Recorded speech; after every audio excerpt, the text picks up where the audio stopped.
Good afternoon, everybody. Hoping everyone has a good day. Um, Today we're going to talk about the severe weather event that's going to happen in Texas, and we're going to talk about the tropical storm Bertha that has landed. As we can see, um, there's Bertha. She has officially made landfall.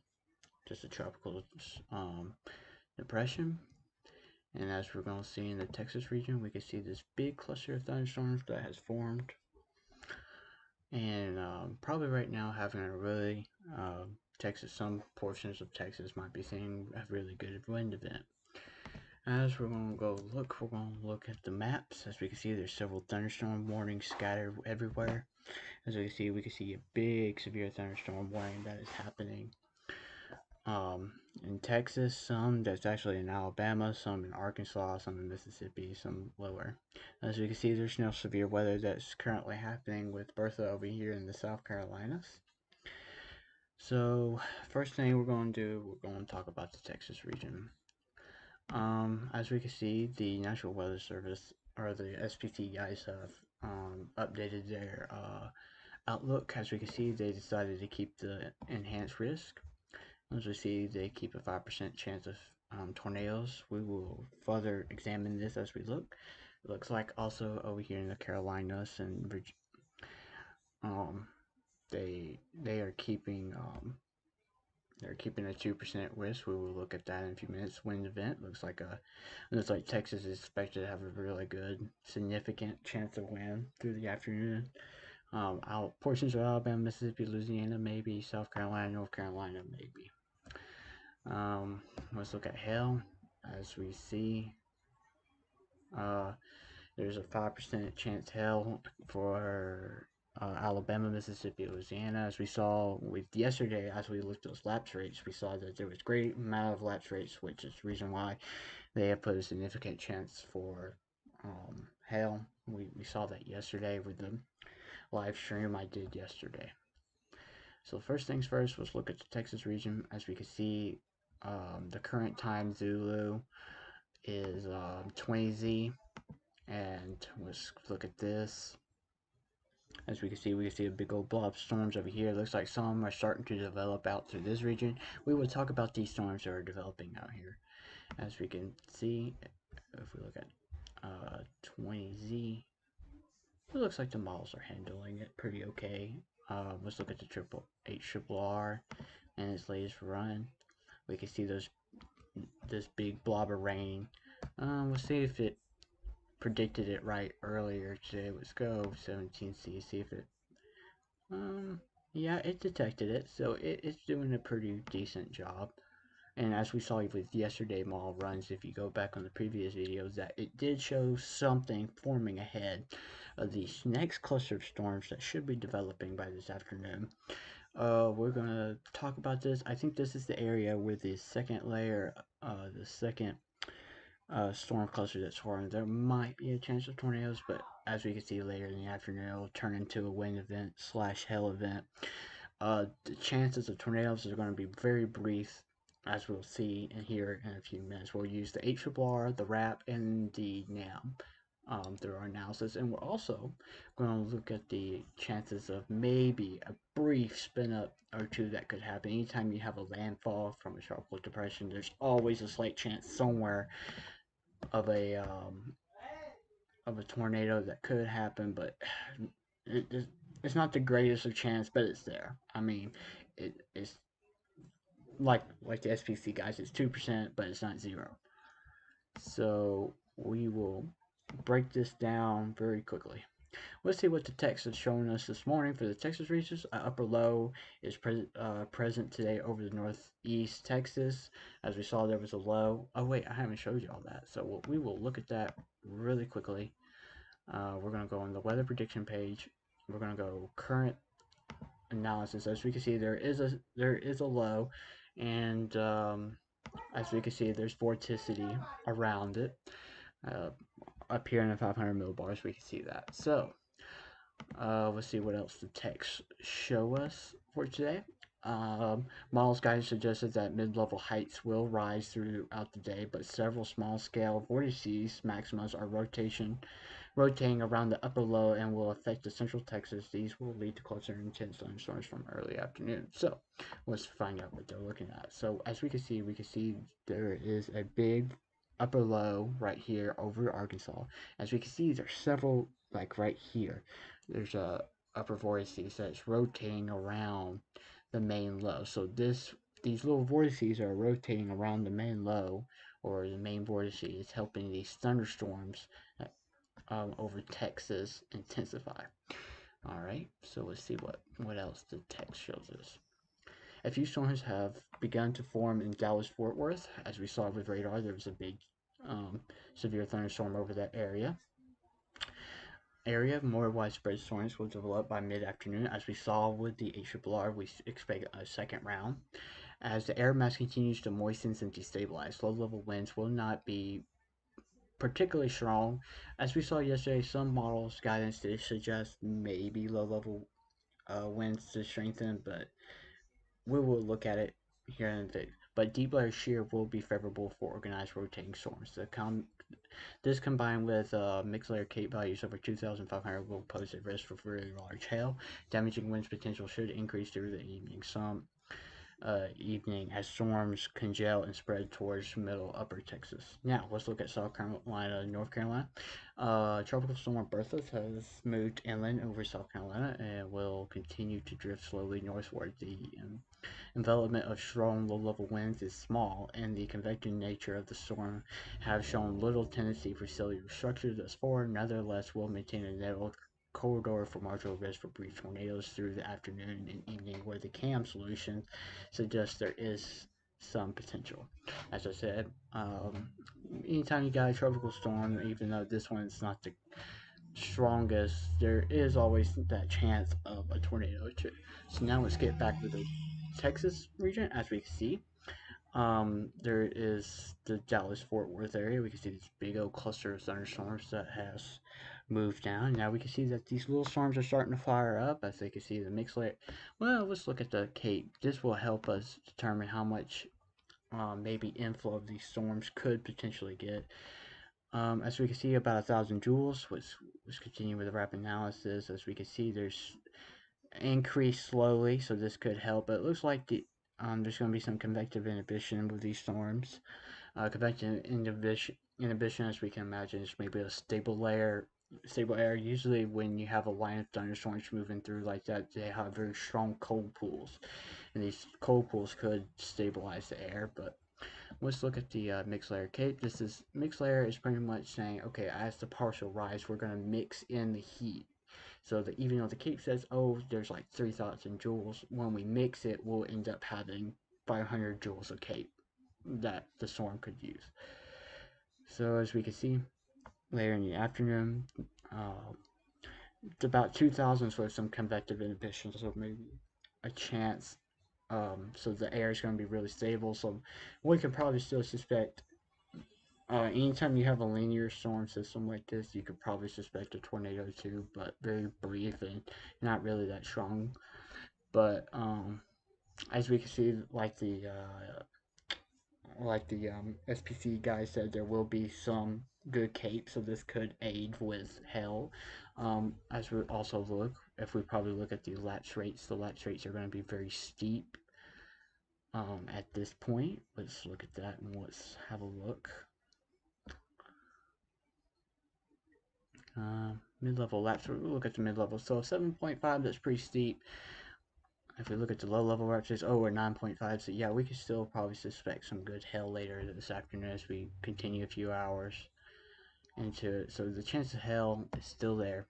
Now, if we look at the supercell composite, as I showed yesterday, considers most unstable cape, because most unstable cape helps with effective inflow into these storms. Relative helicity, the change in direction of wind within the atmosphere. So right now, with these second clusters, we're seeing about I think that's a 2, if I'm not mistaken. So nothing that great. So we can, if we look at bulk shear effective, there is some effective bulk shear for these storms. So about 40 knots, which is decent. Um, as we can also see, we'll look at the helicity, effective helicity. So we can see about 50 meters per second square. Do we suspect, according to the rapid analysis, this will increase as the afternoon continues? So, like I said, anytime you have that kind of scenario, there is a chance. There is a chance of a quick brief. Let's look at the energy helicity index. This considers both CAPE and helicity. As we can see, right now they're not the highest. They're for the first 30 kilometers. Let's look at the lower. Let's look lower in the atmosphere. The first, and there's absolutely none. So, um, something just to keep an eye on. We did, as we saw yesterday, model guidance, the 0 1 kilometer wasn't the highest. So usually that means probably storms are gonna maybe not rotate all the way down to the ground. So uh, something to keep an eye on. Probably lift the index as we suspected to be very unstable. The 800 millibar winds, they're not the strongest right now as the SPC guidance is showing. So as we could probably suspect some strengthening within this region, maybe, but probably nothing that crazy. So now we will look at the upper winds up in the 500 millibars. As you can probably see, yes, the upper winds will be stronger as forecasted, as the SPC guys have shown. So the lower winds, but like the SPC guys, 20 knot winds is supportive for some maybe brief rotations of storms, but it's not the greatest. Okay, so as we can look, the dew points aren't the highest right now. We're looking at 88 degrees through here with dew points only in like 46, 52. But um, as we'll see, the rat wants to bring in some more in the next 2 hours or so. The rat wants to bring in a nose or surge of dew points and warmer temperatures. This could aid with development of storms. Like I said, not the greatest chance for tornadoes today, but anytime you have a squall line to form, there is a chance. Oh, also, if we look at the and we also say the same thing with the Cape. As the afternoon, we'll see this surge or this nose of within the next 2 hours, we can see this surge or nose of Cape coming, surface-based Cape. But we see it with the mixed layers, same thing. It just everything seems to stabilize really quickly. So there is a slight chance. I'll say more if we can look at these significant hail parameters. As you can see, maybe see later this afternoon, a 3, so that's really good chances of hail through the afternoon. So this event's turning into more of a hail slash wind event. Not suspecting uh, any big time tornadoes. Maybe if anything, maybe a low end EF0 as we look at the EF0 probabilities right now. Through this region, maybe a 15, so that's pretty high, but it's not the greatest. But all right. So far, I think I've covered everything that we basically need to know as of right now with this Texas event. Now let's go to South Carolinas. Let's see what's happening with. Oh, one more thing while we're over here. Let's look at quick moisture convergence. Usually with deep moisture convergence, we can see if these how much upscale. So we can see there's a 2. So we can probably suspect more growth of thunderstorms through that region, maybe. Maybe. Oh, I'll look at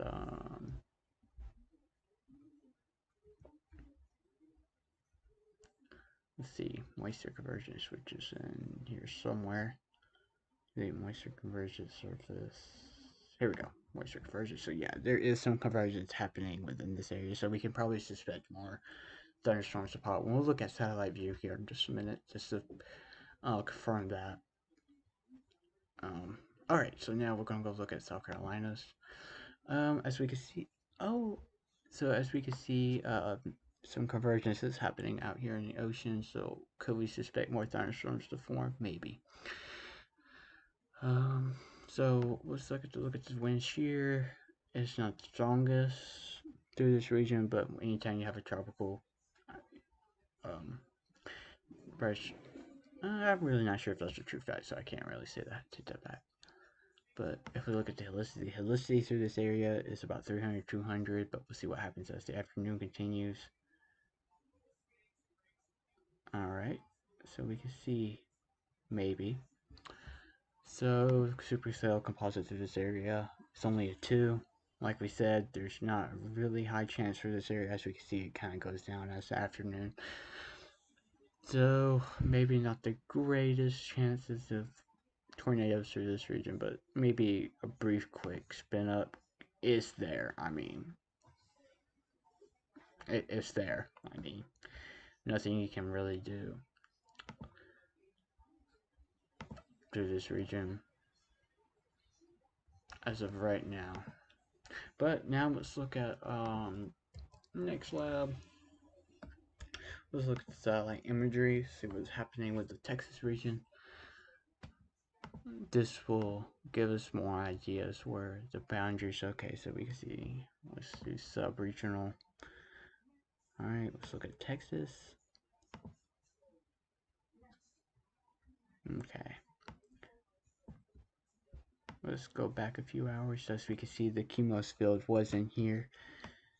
But as we can see, they're starting to rise. You can see them growing. You can see more little cumulus fields growing. So we're probably going to suspect still more upscale growth from these thunderstorms as the afternoon continues. So definitely something to keep on. There's definitely a higher chance of wind/hail event than there is tornadoes. Can't say that, can't completely rule out a tornado, but it is there. I mean, let's see what these storms look like. So we can see 3 thunderstorm warnings. Oops, that's cool. Never really used that before. Okay, let's see. Huh. Well, ain't the radar I was hoping to find. Radar. Here we go. Let's look here. Let's look at these storms. As we can see, there. Oh, that one looks like it might have a slight hook in it. So let's look at. Well,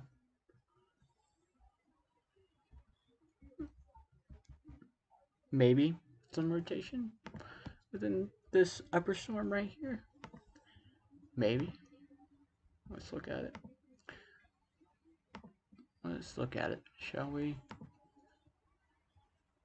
Let's go with this one. Okay, so it'll be, we saw a rotation with this upper storm right here. So let's look at something.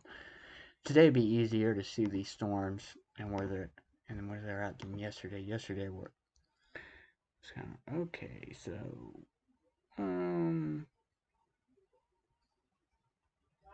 nothing.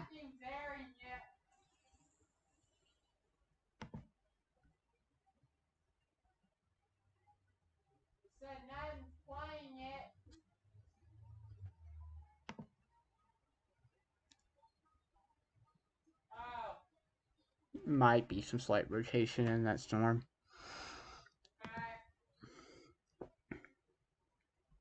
Broad rotation, maybe.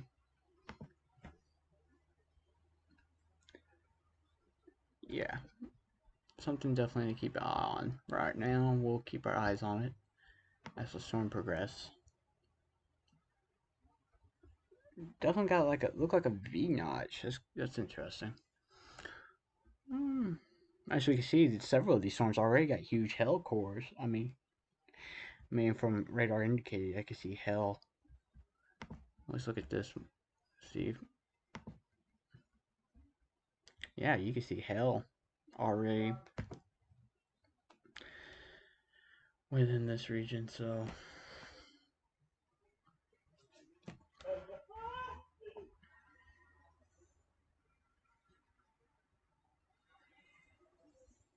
definitely something to watch for a little while. Like I said, tornado chances aren't 0, but they're there. They're there.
As we can see, it's not completely zero, so there still could be like a 2.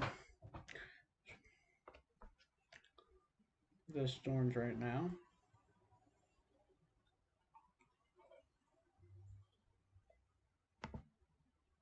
Helicity is modest.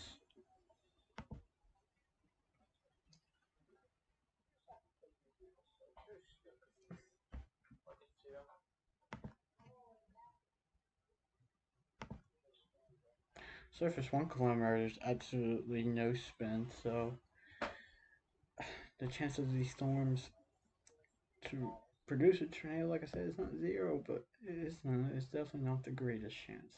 As we can probably see, we're going to look at the significant tornado. We're going to look at both fixed layer. Yeah, it's not there.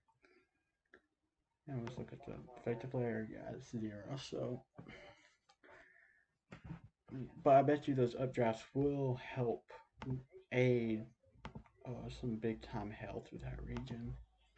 Definitely, probably can go ahead and say that. Because anytime you got strong updrafts, it will definitely aid.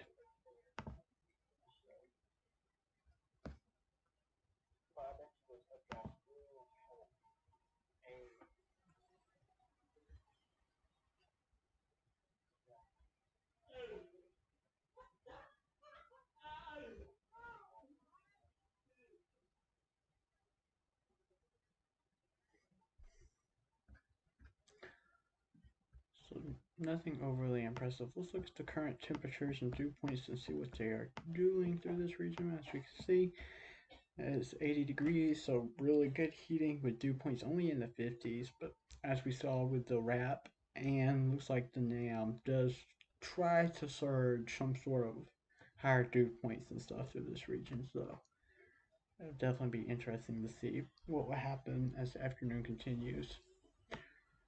And usually when you have a, like I said earlier, when you have a linear system form, usually the cold pools are really strong. In case really no one really knows what a cold pool is, it's kind of like when it rains, it creates these imaginary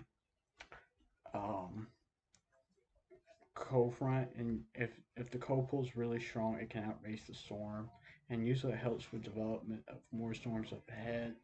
And sometimes it does defect the chances of supercells to form, and so the whole system becomes somewhat linear, something like this.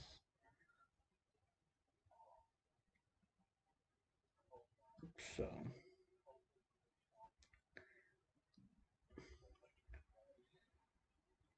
that's kind of what we're expecting to see as the afternoon continues. And then we get this thing, squall line to form.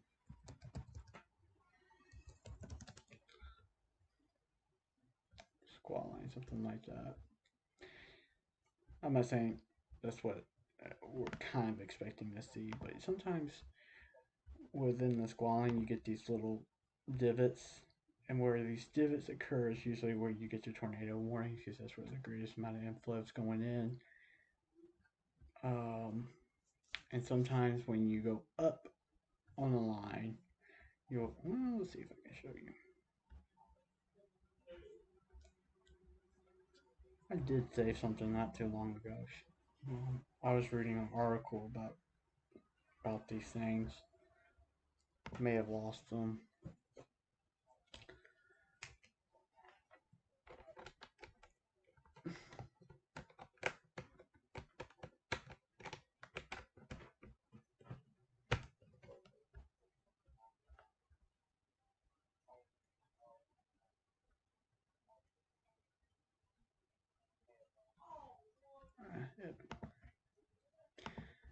But so far, that's what we are expecting to happen.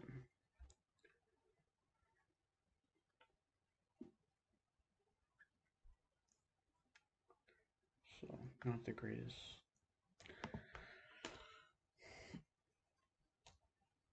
Really, no low level winds.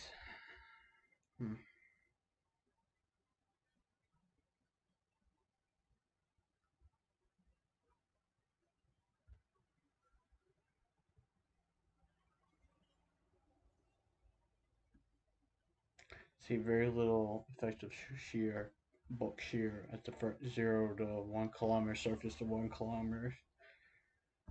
That's really surface 3 kilometers. There's some, but the chances of tornadoes happening is like really slim to none as of right now within this region.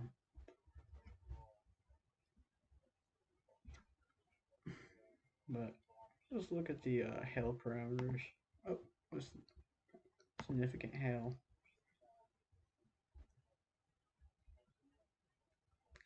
There's a chance.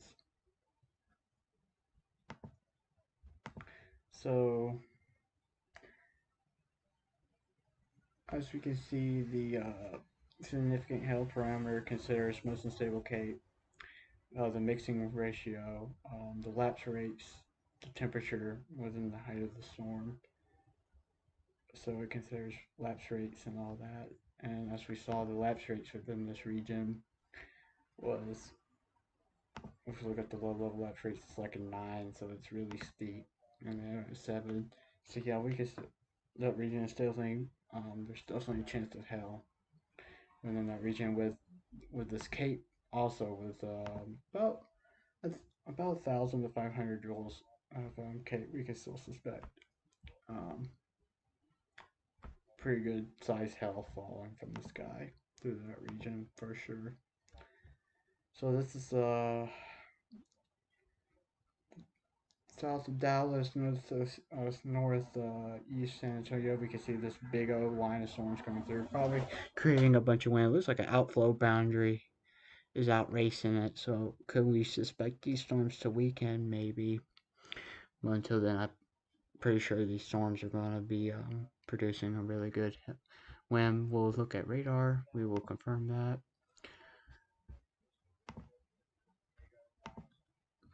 So if we look at as we can see, it looks like oh, there you go. Oh wow, they just issued a tornado warning. There's we can see rotation right there. Yep, it's right there. We can see it. So if I go to next lab, which it should be really easy to spot. So we're gonna go to next lab if I can find it. Oh, here we go.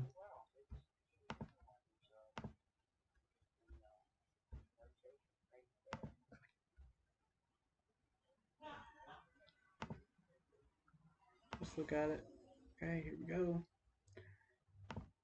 Base velocity. Oh yeah, you can see it right there. You can see the right within there. We can see the tornado. Did I overlook something?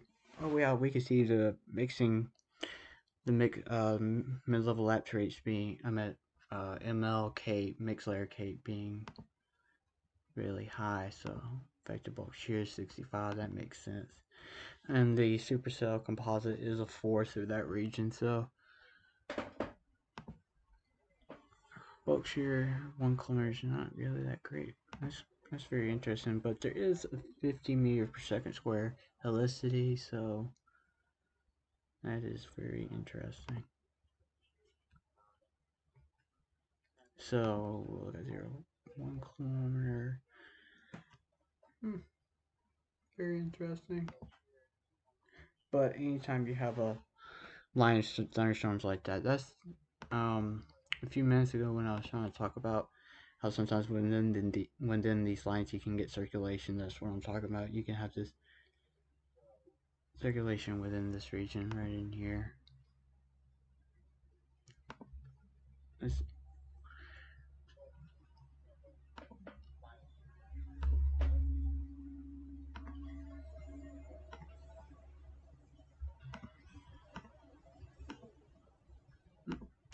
can't get my bearing straight. There we go. Let's see if we can get on the opposite side of it right here. There we go.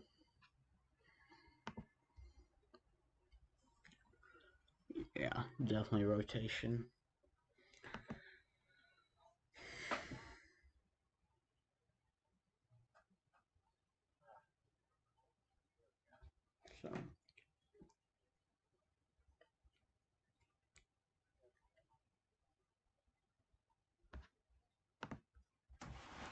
So we can definitely see rotation right in this region. North of Houston. North, should I say northwest of Houston right now. Let's see something.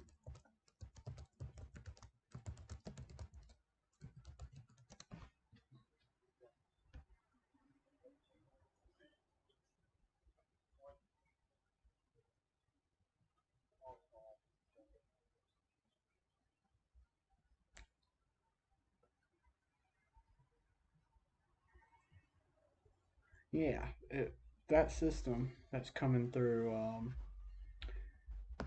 that's north of, that's north of Houston right now, kind of looks something like this. This is what you normally get when you have a squall line event. You can see these indentions or divots, and then you get this inflow that happens and an outflow that happens. As we can see, probably like an imaginary low right here with that and the cold front. So usually that's what you normally typically get with these types of events.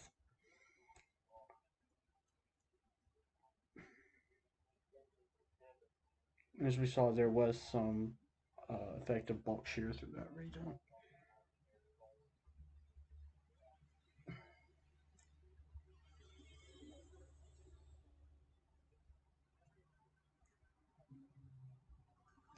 So,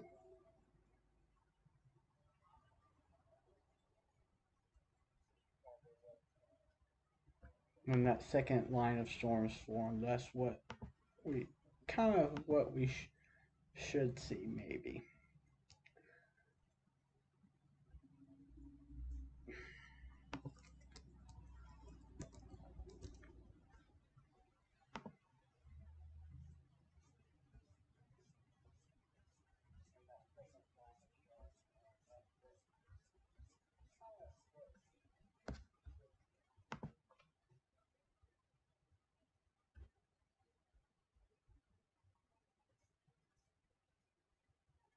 So as we can see, we have these book echoes, and usually on the upper end, these, if y'all can look up some of these papers, there's very interesting papers you can learn if you look up what you're looking for. These papers that these people put out definitely teaches you a lot. This is where I learned half of my weather. I do this is how I learned a lot of my weather stuff.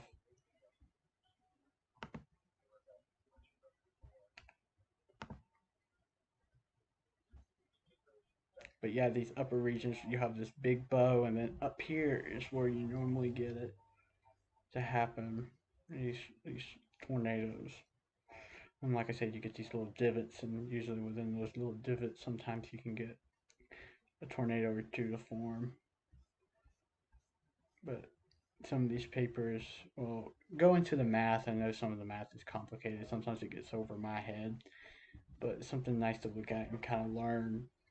See these big old math formulas, but sometimes they do under the description kind of tell you how it works, but it's just a lot of math, a lot of stuff to look over, a lot of knowledge to know. But anyways, we'll get back to the weather event. Sorry for about that. Oh, they put a new. Let's see. Intensifying thunderstorms will pose increased risk for severe hail and wind through 5 to 6 p.m. We already said that. Let's see what their discussion says. Discrete, vigorous thunderstorm development is well underway across the San Angelo area within 2 hours. Surface pressure falls. Low-level convergence has become forced near the developing thermal low. This is along the western flank of the remnant surface front, with it being reinforced by convective outflow east north of Austin. The boundary layer along the southwest of these boundaries has become deeply mixed, as we saw the deep layer convergence that will help some of these storms develop. But with the surface moisture support cape of 1,000, 2,200, as we saw, that would help with inflow.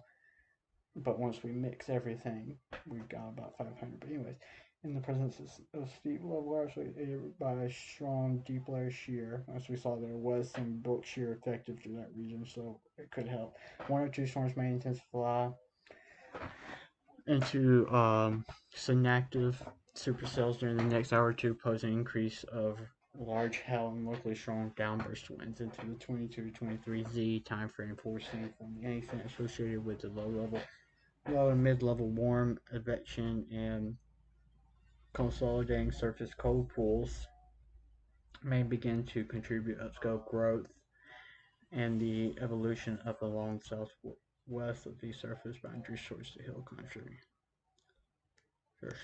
So as we saw, maybe these cold fronts will become stronger, and we probably suspect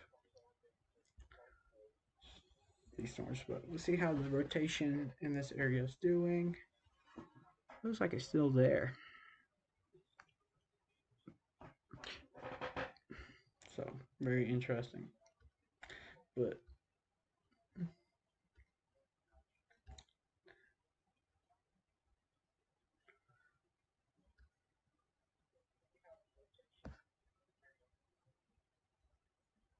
let's look at the low level winds again. 850 millibar. Oh, analysis 2, so about 10 knots within this region. Note that a tornado warning is currently happening. But there's definitely some big time cape through this area, so this could help with vertical shear. So this could also be the aiding factor into that tornado warning that's happening currently. Maybe. I'm still learning as much as y'all. I mean, every day I learn. And we saw the energy helicity index is a 3 through this region, so it makes sense. Anything above a 2 could support, as we see, a 2 and a 3, so it definitely can help. Apparently, CAPE can help with effective inflow. It's all those research papers. It's a lot to take in. Even I'm still learning. I could be making a mistake, but it's a lot to learn. So as we see, let's refresh this. Let's kind of refresh it. Will they extend the tornado warning, or will they keep it? Looks like there's still a nice couplet, maybe. Let's look at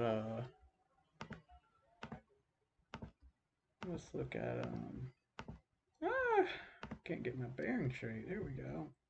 See, we can see the little inflow notch through here. So let's look at it. Okay, we can see it right there. Oh yeah, there's a nice couplet. And in that region, if we look at spectrum width, maybe we can see. I think this is it. Oh, nope, wrong one. Echo top. Let's look at the echo tops. These shows how high the clouds are. Pretty high. But anyways, spectrum difference, correlation, spectrum width. Oh, I guess I thought this website had spectrum width. No, I was wrong. Oh well. Usually I have radar scope, but I have that on like a Kindle or something. I haven't bought it for the computer. So this is the stuff I use. Correlation coefficient. See, is there? I don't see much happening. See,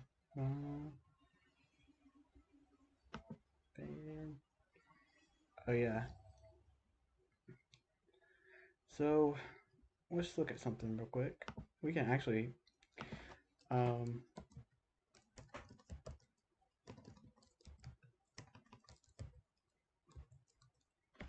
so we're going to look at this website. This website is awesome because this will kind of put out a computer generated photograph so we can see the curvature and the critical angle and the inflow knot. So as we can see, the critical angle is 120.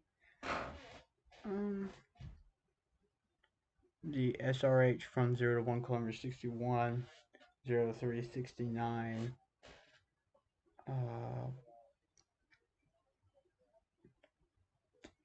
Effective inflow bunker.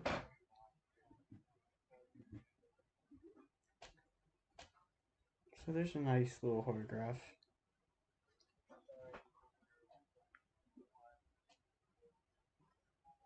So the knots from 0 to 1 kilometer is only 9. So there's a small amount, but 0, 3 kilometers, 21, 0, 6 to 47. So pretty modest winds.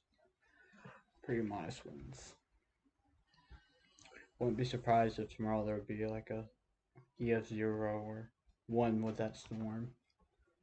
Definitely a nice couplet. I don't know if I can get my bearing straight again. There we go. So let's just go back to composite. So I got velocity again. So it's still there. Let's see if the National Weather Service is keeping that tornado warning.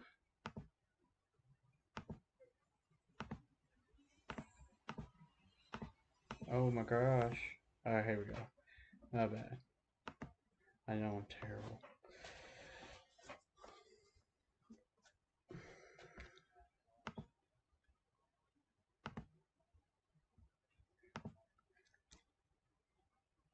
Okay.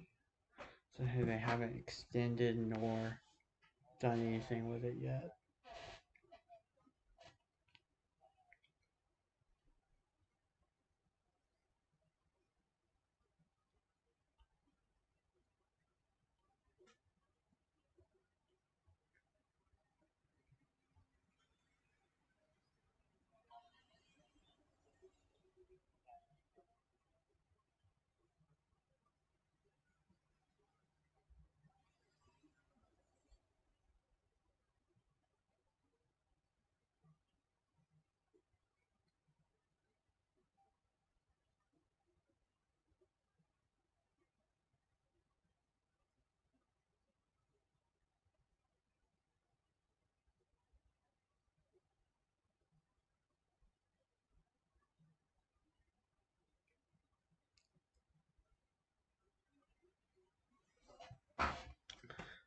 Homeweather.gov.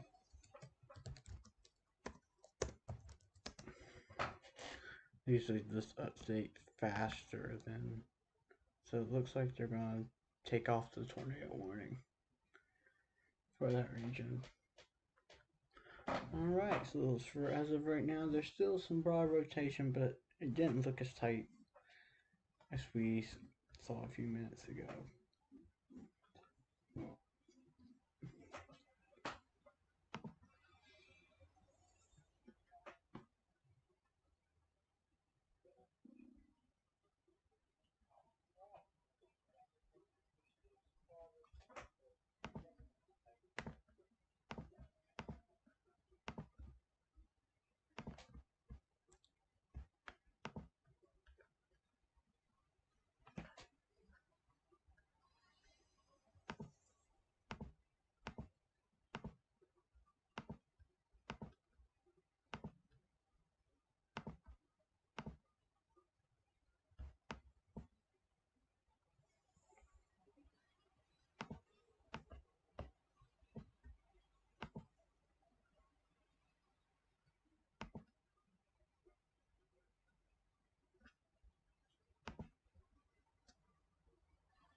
Like I said a few minutes ago, the EF0 was a 15, so that's pretty.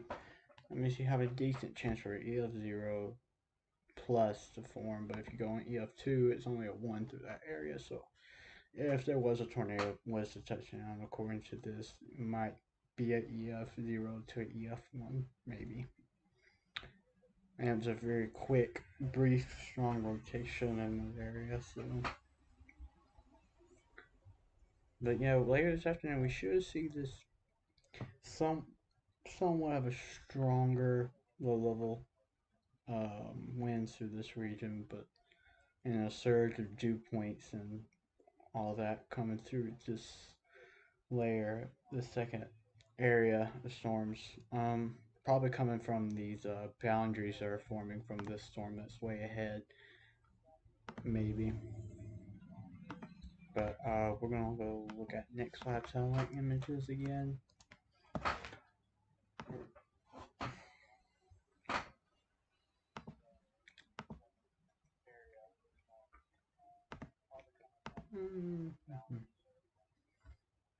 So regional, okay.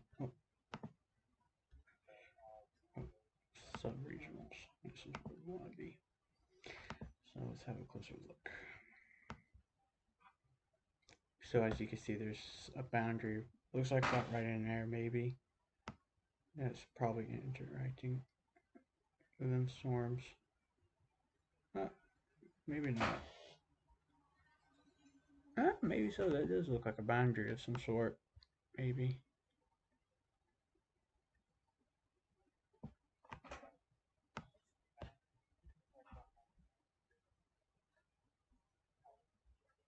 Those are just the upper winds. Probably just the upper winds. Okay. But our stationary front is located somewhere right in here.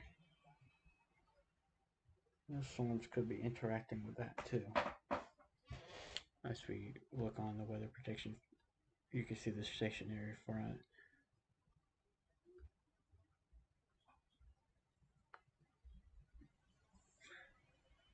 It's kind of weird because yesterday when we looked at this map, we saw that a cold front's supposed to be pushing through here by 22Z, but it looks like we have a stationary front instead of a cold front, which is really interesting.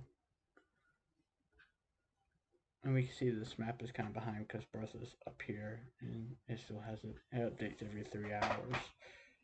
So 15, 16, 17. It should be updated.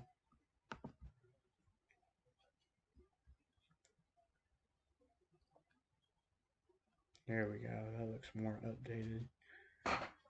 Yeah, we can see the stationary front.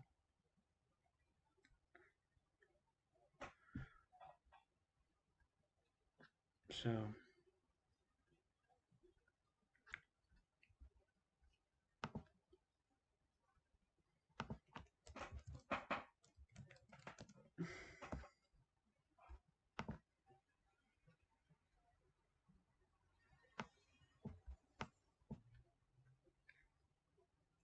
you can see, you can actually kind of tell where the front is based on these winds right here. You can see these winds are coming from the north and these winds are coming from the south. So about right,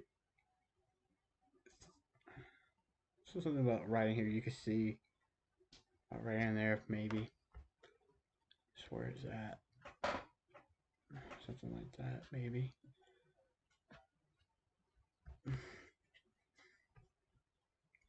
Okay.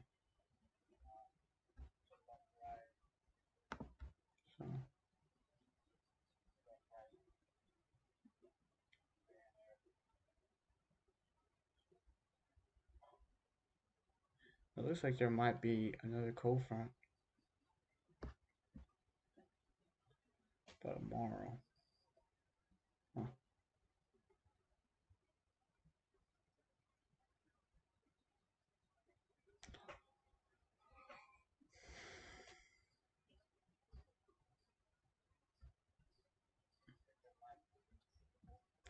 See if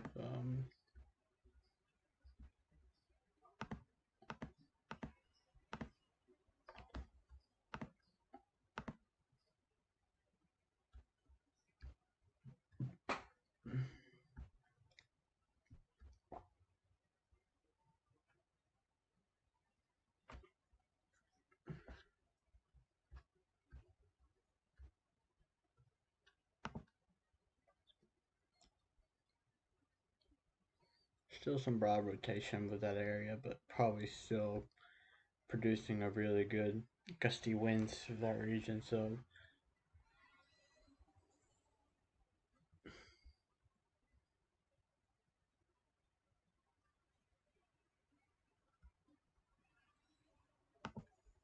like I said, the bulk shear, the low level bulk shear is just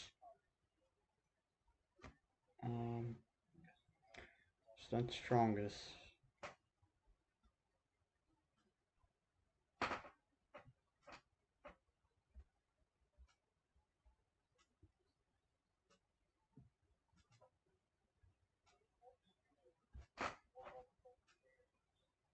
As we saw, the effective layer for the STP was only a 1 through this region, so where that tornado happened, so there. That's interesting. See what it shows this afternoon. Let's see what 6. Yeah, like I said, anytime you have a Boeing segment like that, usually um you you might get where the end of the bow is. It will be a good inflow notch, so it'll be definitely something to watch.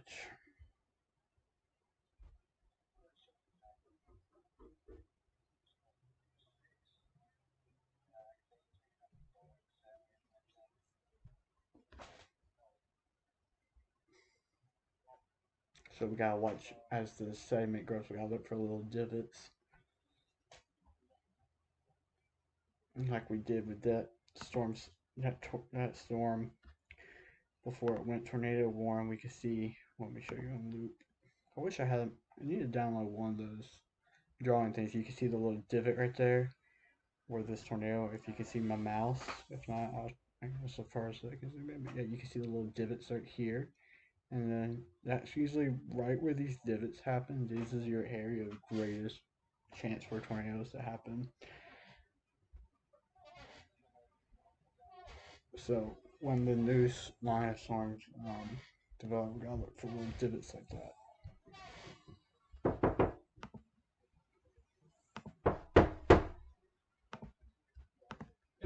Yeah.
So I will. I'll be back in a little while. I'll give another update. Until then, I'm gonna keep my stream live.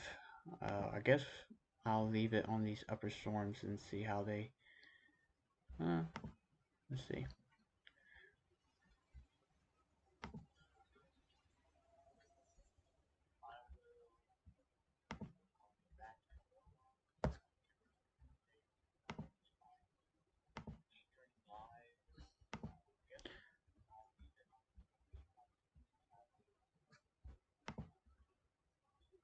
I guess I'll keep. I'll keep. Woo. I guess as of right now, I'm gonna let y'all guys watch these northern half storms, our new developing storms, and see what happens. If y'all don't mind, keep auto refresh on.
Hello, welcome back.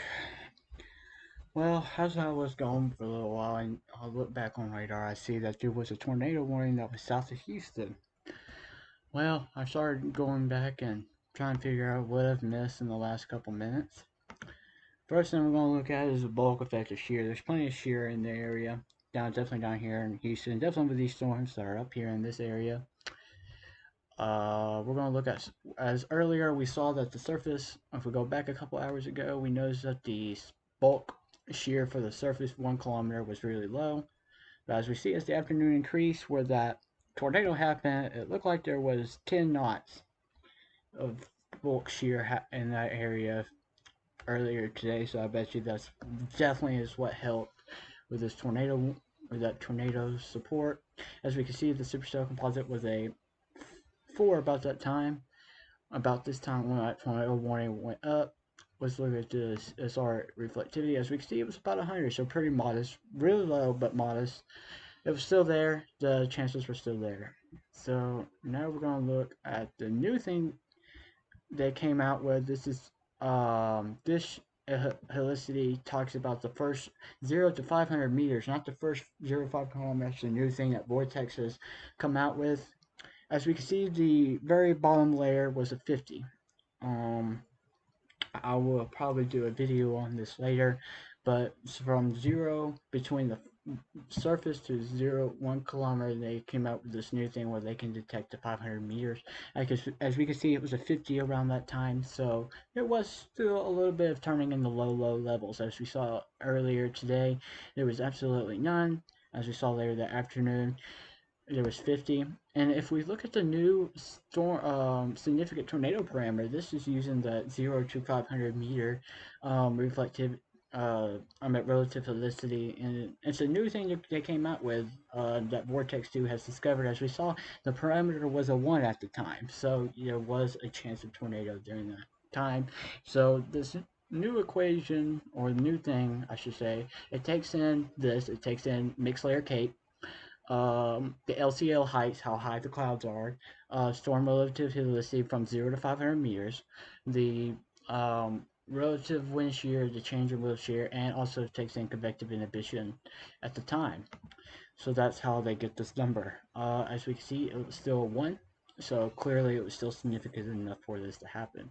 But we're also going to look at some other things. Like we said, it takes in mixed layer. As we can see, the mixed layer is about 2,000, so still really good mixing happening with very little convective inhibition in the area. So the chances of tornado was probably very likely during this time. We're also going to look at this surface 3 kilometers. As we can see, still modest, about 150.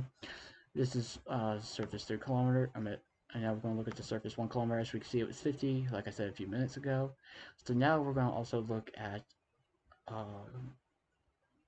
we're just going to look at the energy helicity index at this time, if I can find it. So we're going to look at the surface 3 kilometers. As we can see, it's about a 2. I can't remember which one. Not enough moving. My bad. I can't remember which one it considered the.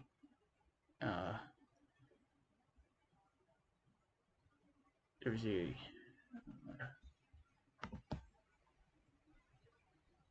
Anyways, we're also going to look at the surface 1 energy 3 kilometers at the time. We can see still. Oh wait, I already listed that. My bad.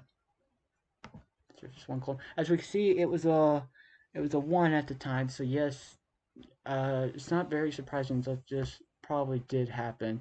As we're also going to look at the probability, we can see that the number went up a little bit, up to 15 to 21 within this region. So probably, let's look at EF2, 1 to a 3, so probably between an EF0 to EF2, probably that just happened, maybe low end chance. LCL height, we're going to look at LC heights. As we can see, they were pretty low.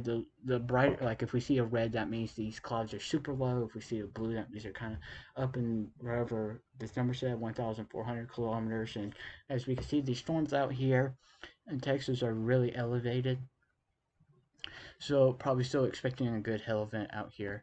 But as we see, but if one thing I did miss, as we saw yesterday, we could see this peak, this nose of instability that's happening right here.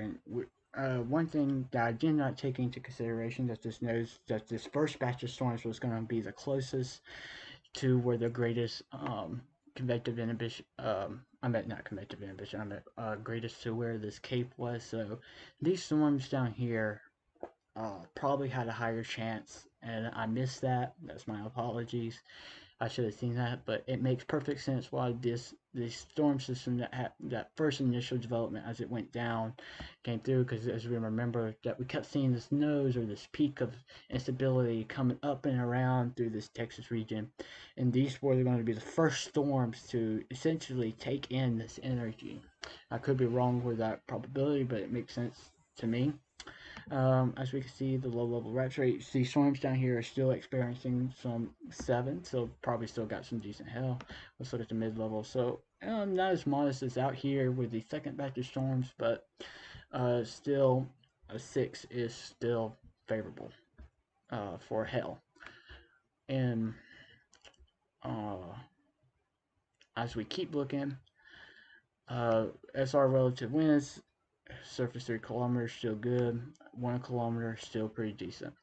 So as we notice that the bulk shear is becoming a little bit more effective through this region, but these storms I think these storms are forming over the stationary front, because as we notice, there's this peak, but there's really nothing developing. I don't see anything happening on this side, which I think is because it's on the other side of the stationary. Sorry for the thunder. Currently, we have some storms passing through our region, in my region of Alabama. So let's look at the latest charts. Let's look at the latest, see what's happening. 3 hours hasn't passed. I guess what we need to do next is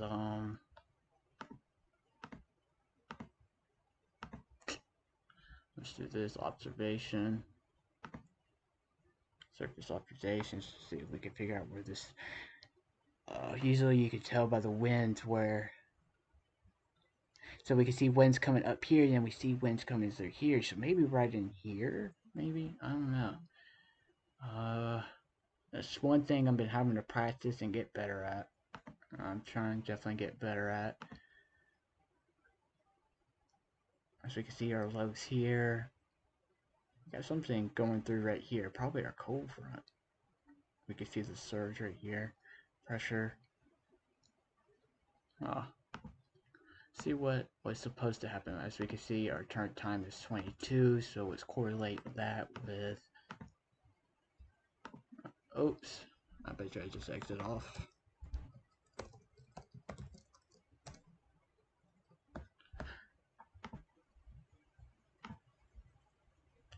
So let's correlate that with this time. So our current time is 22, so we can probably say, go ahead and say, right here, we're right here. So as we see, there's a warm front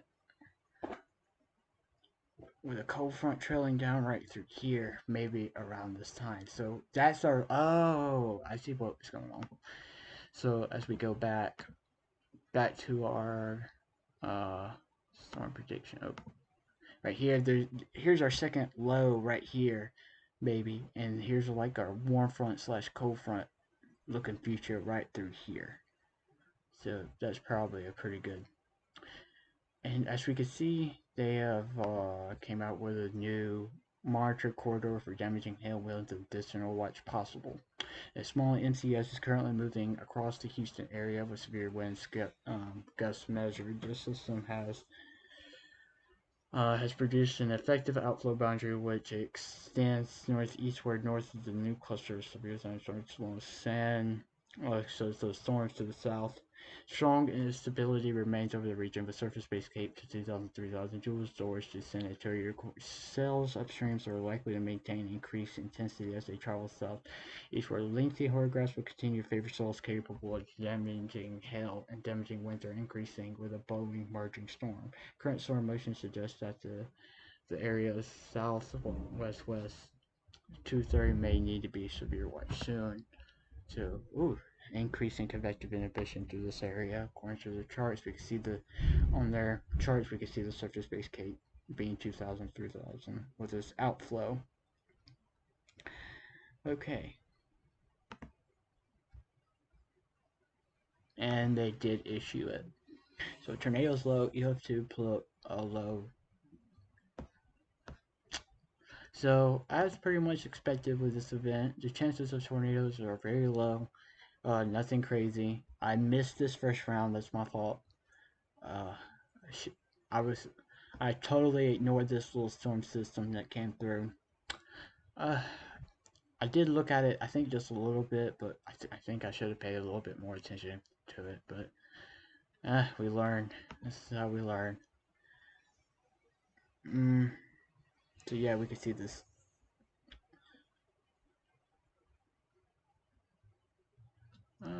Let's look at the dew points. Let's look at what's happening with our dew points. As we can see, this nose that did occur of nice dew points.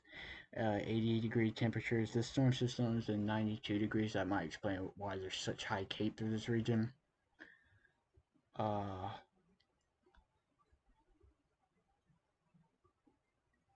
As we can probably see, not the greatest of dew points through this region. But I'm pretty sure the heating or the cape is keeping this system going, as we're going to look at heavy rain, precipitation, water. Still plenty of moisture in this region, so yeah, the cape would definitely help feed. So we can see moisture transplant at 850 millibar.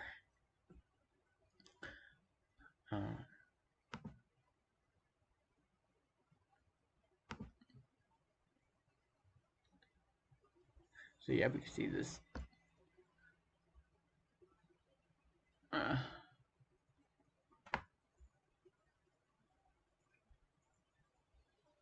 See if there's some deep moisture convergence happening. That'll definitely keep got a little bit behind, but sometimes this map does lag behind. But yeah, all right. But we'll see what happens, eh?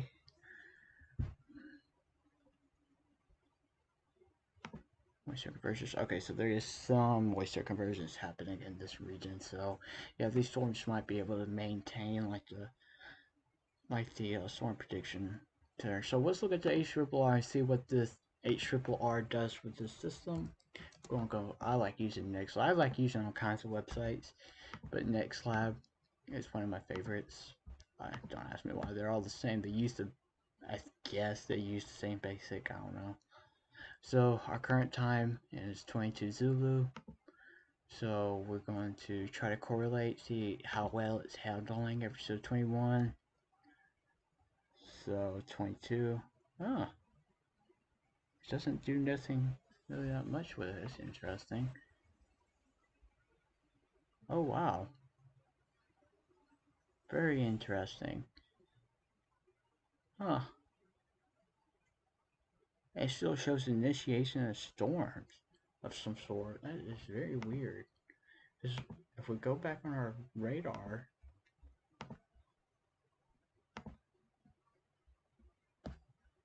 I guess. I mean, that's why I said you can't take the HRRR literally yesterday, because sometimes it has its like moments. Huh. Okay. I mean, that is very weird. Well, I don't know what else to say. That's kind of like I said, you can't take them literal, so you can. Huh. It does look really weird, huh?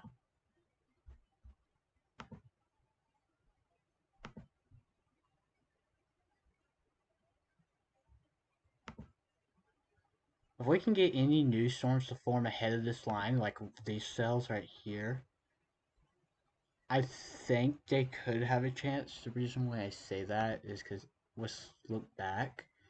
Because if we look at this bulk shear surface 1 effective, there's actually some low level shear through this region. And if we look at the helicity, helicity is just a basic idea of turning within the atmosphere that helps create these imaginary spin vertical, well, not vertical, but horizontal spin within the atmosphere. That's the best way to say it. I mean, it's 200.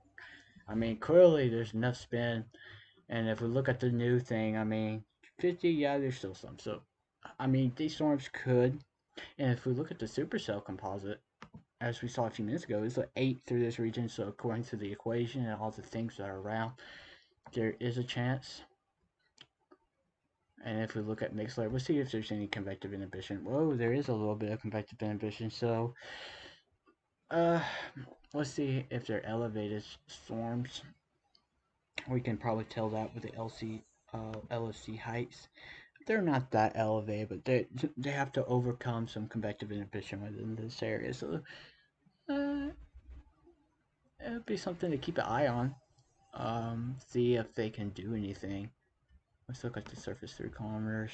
So yeah, we knew the surface 3 kilometers was gonna be good. Let's look at the 1 kilometer. So these storms could do it. Let's just say could. It's not a guarantee. I mean,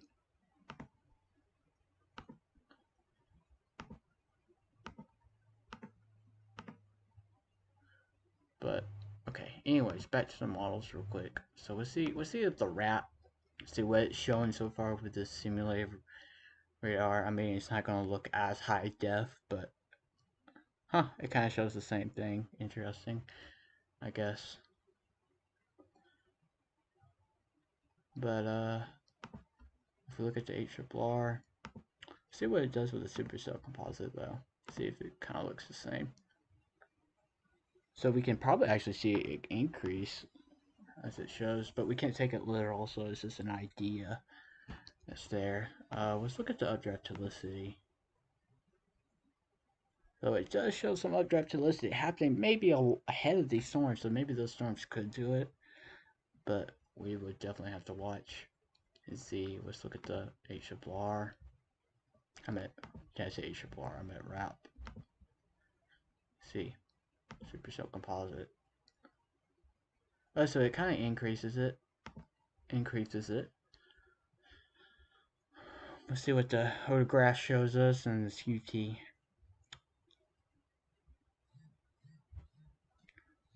So it'll be definitely a thing to watch. We will definitely have to keep a watch of those cells that are forming ahead of the main line. But until then, I'll be back in a little while, and we will see what those storms do. See y'all. I'm gonna stay live. It's just gonna be on this radar.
Hello everyone. As we can see, this weather event is still not over. So let's have a look at what's happening across the map today. As we can see, there's been tornadoes warned and issued. But where at? Let's check up here. I forgot about this area.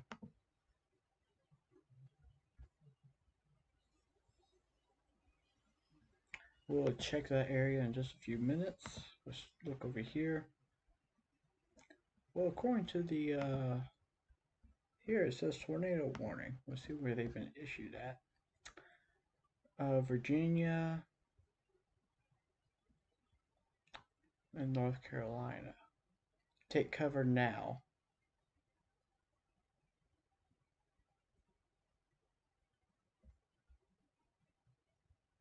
Okay. So apparently this is happening up here where this band of thunderstorms have. I was looking at it while I was not around. Has officially probably made landfall, but let's see. It says Virginia and North Carolina. So we got two current tornado warnings happening up there. So let's go look. So we can see this band of showers have officially made it on shore. See if we can see anything obvious. Hmm.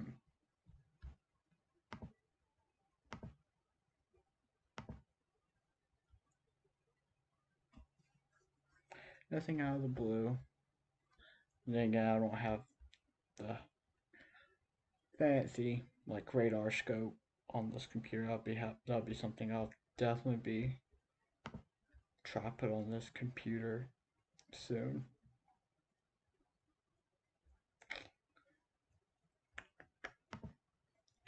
So let's have a look again. I'm also watching the storm back in here in at the Texas region.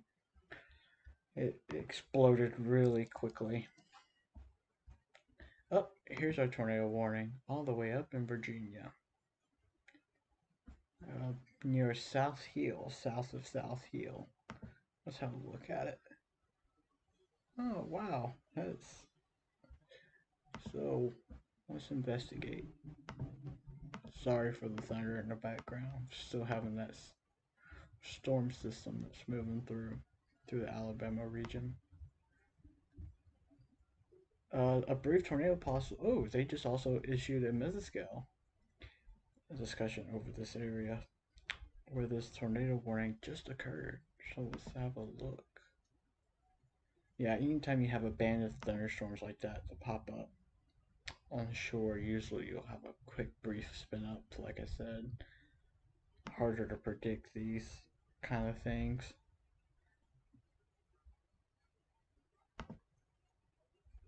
So let's scale. Let's look at it. As of 5 p.m. EDT, the Central Tropical Depression. Um, one moment.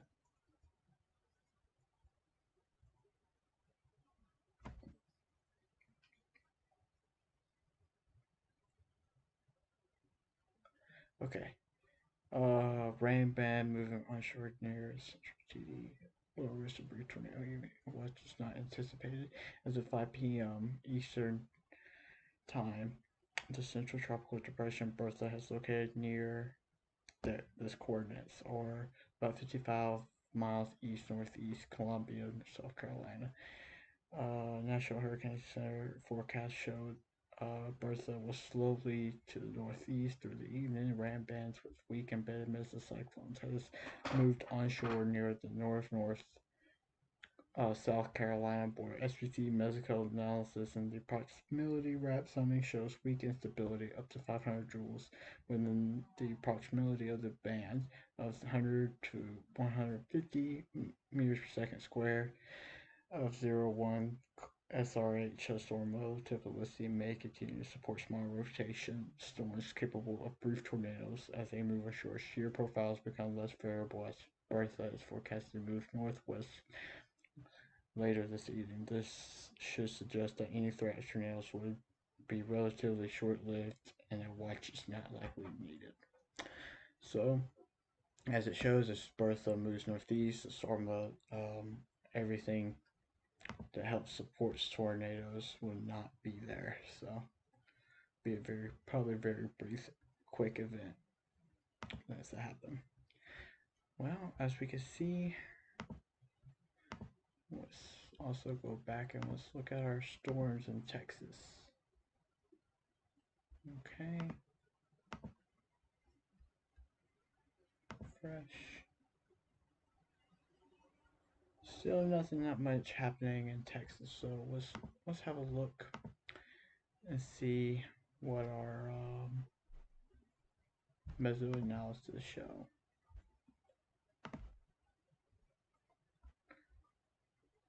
Well, let's go mixed layer first. As we can see, there's still the convective inhibition is starting to really take over this area as anticipated. We can also see on radar these outflow boundaries. So these storms are starting to become, I think, outflow dominant, meaning these storms have more of have a very strong cold pool. So these systems might not last very long. As anticipated earlier today, or yesterday, how it seemed like convective inhibition was going to take over around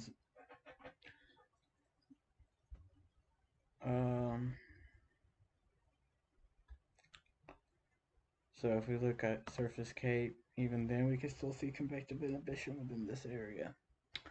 And this is the area with the greatest amount of helicity has been happening. And also there's a cold front. These storms are trailing along a cold front. I can show y'all on this. This is the new update page. You can see these storms are riding along the cold front. So the cold front has officially moved down. So that stationary, and then boom, the cold front started moving. So these storms earlier today initiated. The low did develop like predicted, and then there's the stationary front.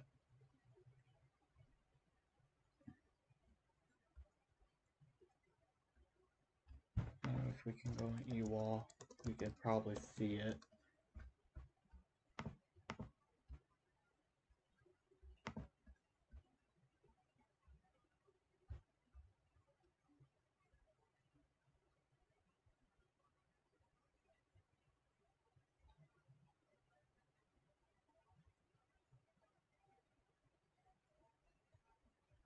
So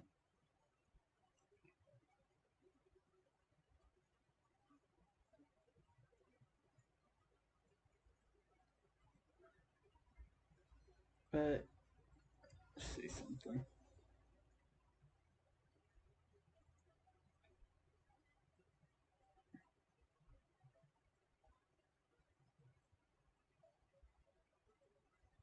So we can see the subtle difference. This is where the low developed, or the spike in temperature happened. So yeah, I can see why that was.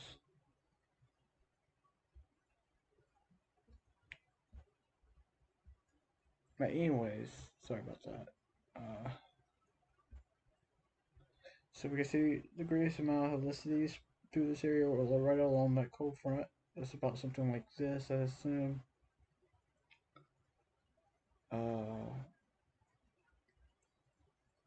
If you look at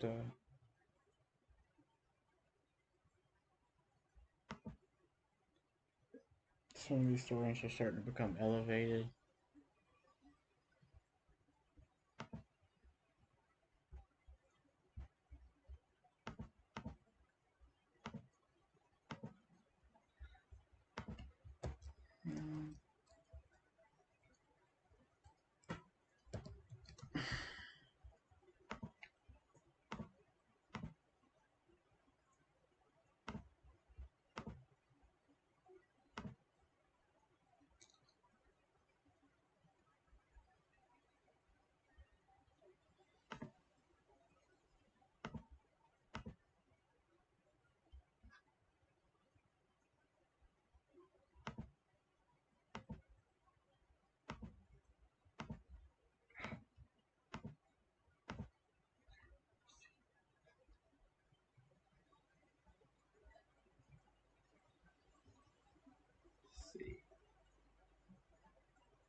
So 150, so if we look at it,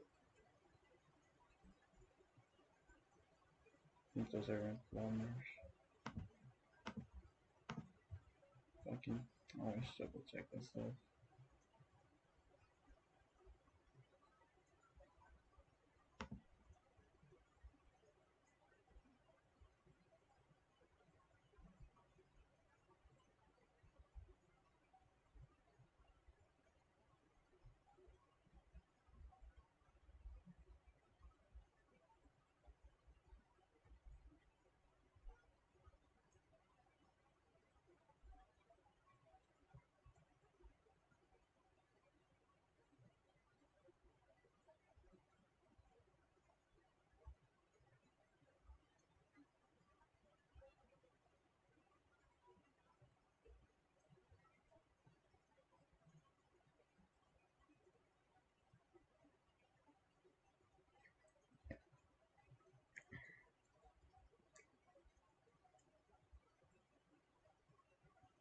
Look at the LFC.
Nothing much is probably gonna happen for the rest of the afternoon.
So this line of storms is officially moved off.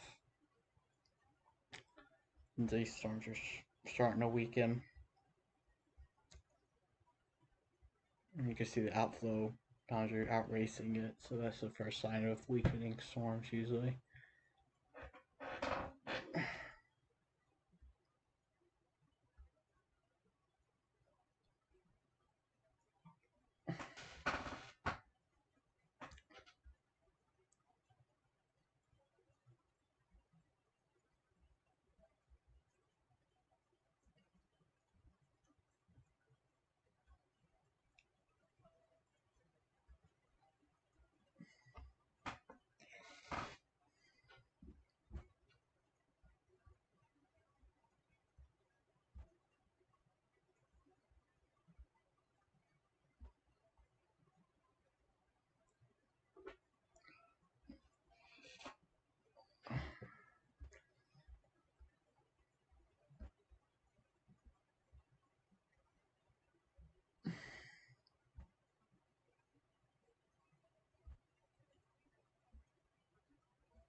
Let's see.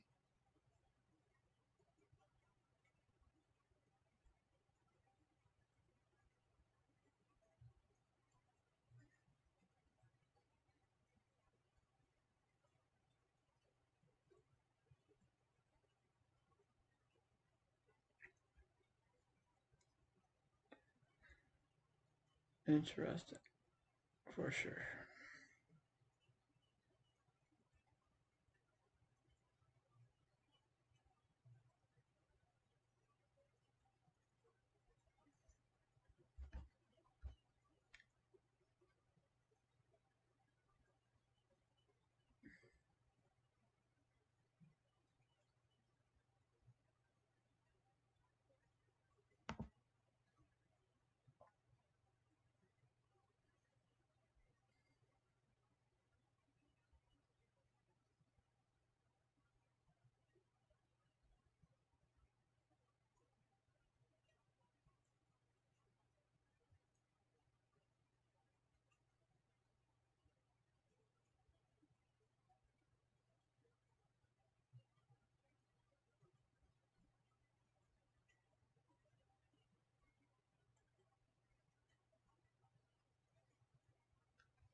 So,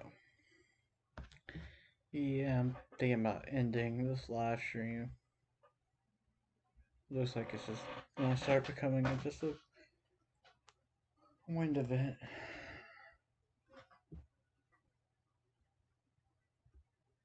So,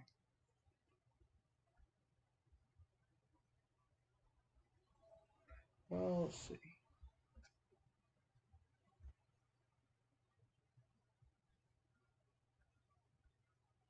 I might have some rotation with the storm right here. I see red to green, or green to red. We'll give the storm a little bit of time.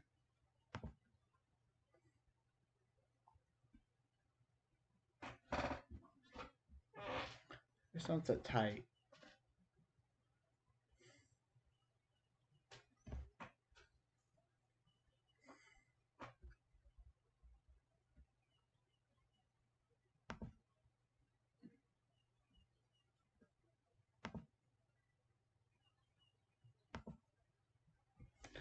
Still gotta overcome some convective inhibition. Modest.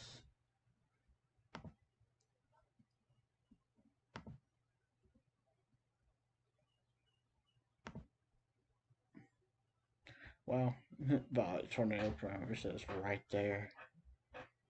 But when I last checked the radar, it looked like those storms were dying. Refresh, recheck. Yes.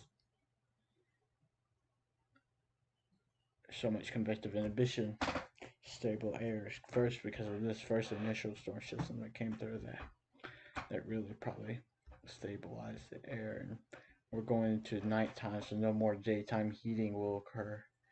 The chances of tornadoes are still there, probably re-spin up, but not looking the greatest, so.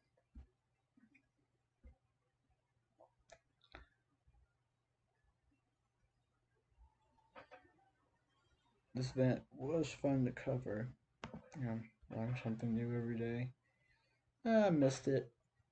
I was so busy watching the secondary system forming. I ignored the first system, and I should have seen when the peak of instability and all that was coming through this region. If this storm system was gonna get it first, it'll be alright. That's how we learn. I learn something new from each storm system. So hope everyone stays safe. Please keep your eyes on the sky, and pretty much all I gotta say. Keep your eyes on the sky. Peace out.